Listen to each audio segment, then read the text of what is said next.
చాలు. కట్టబడి ఉన్న ఒక గాడిద పిల్ల.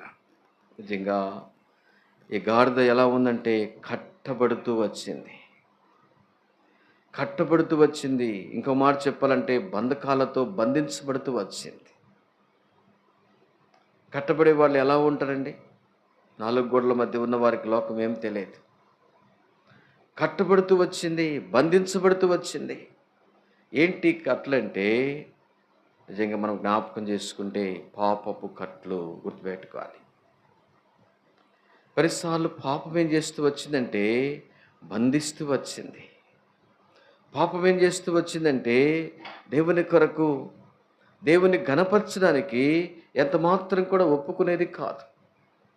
అందుకనే పాపముల చేత అపరాధముల చేత మీరు చచ్చిన వారు అర్థం. దాని అర్థం ఏంటంటే బంధించబడుతూ వచ్చాం. ఒకప్పుడు నేను నా జీవితంలో కూడా పాప బంధకాలు మనల్ని బంధిస్తూ వచ్చింది. పాప బంధకాల చేత బంధించబడుతూ వచ్చాం. కట్టబడి ఉన్నటువంటి గాడిద మనము కూడా నిజంగా లోకములో ఇష్టానుసారంగా జీవిస్తూ వచ్చాం.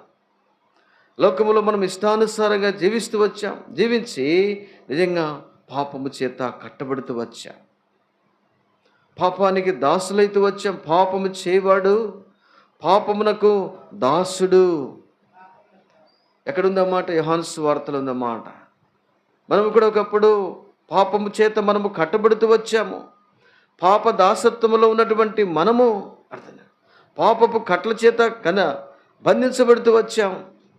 ఈ పాపపు కట్లు మనం ఏం చేస్తూ వచ్చిందంటే దేవుని దగ్గరికి తీసుకువెళ్ళకుండా చేస్తూ వచ్చింది.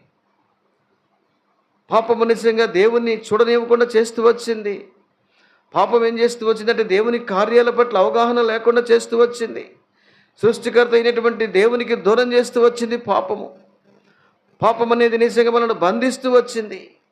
పాపం ఏం చేస్తూ వచ్చిందంటే ఆదామును ప్రతి చల్లపూట దేవుడు దర్శిస్తూ వచ్చాడు. ఎప్పుడైతే పాపము నిజంగా ఎప్పుడైతే వారి మధ్య నిజంగా ఉంటూ వచ్చిందో వెంటనే దూరమైతూ వచ్చాడు. దేవుడైనటువంటి యెహోవా దేవుని స్వరానికి ఆదాము ఏం చేస్తూ వచ్చాడంటే పారిపోతూ వచ్చాడు. ఒకప్పుడు ధైర్యంగా దేవుని సన్నిధికి వచ్చేవాడు, ప్రతి చల్లపూట వారిని దర్శించేవాడు. ఎప్పుడైతే పాపము చేసి ఆజ్ఞను అతిక్రమిస్తూ వచ్చారో వెంటనే పాపము దేవాతి దేవునికి దూరపరుస్తూ వచ్చాడు. పాపానికి దాసులైతూ వచ్చాడు. అందుకనే పాపము చేయవాడు పాపమునకు దాసులు. ఒకప్పుడు నేను నా జీవితము కూడా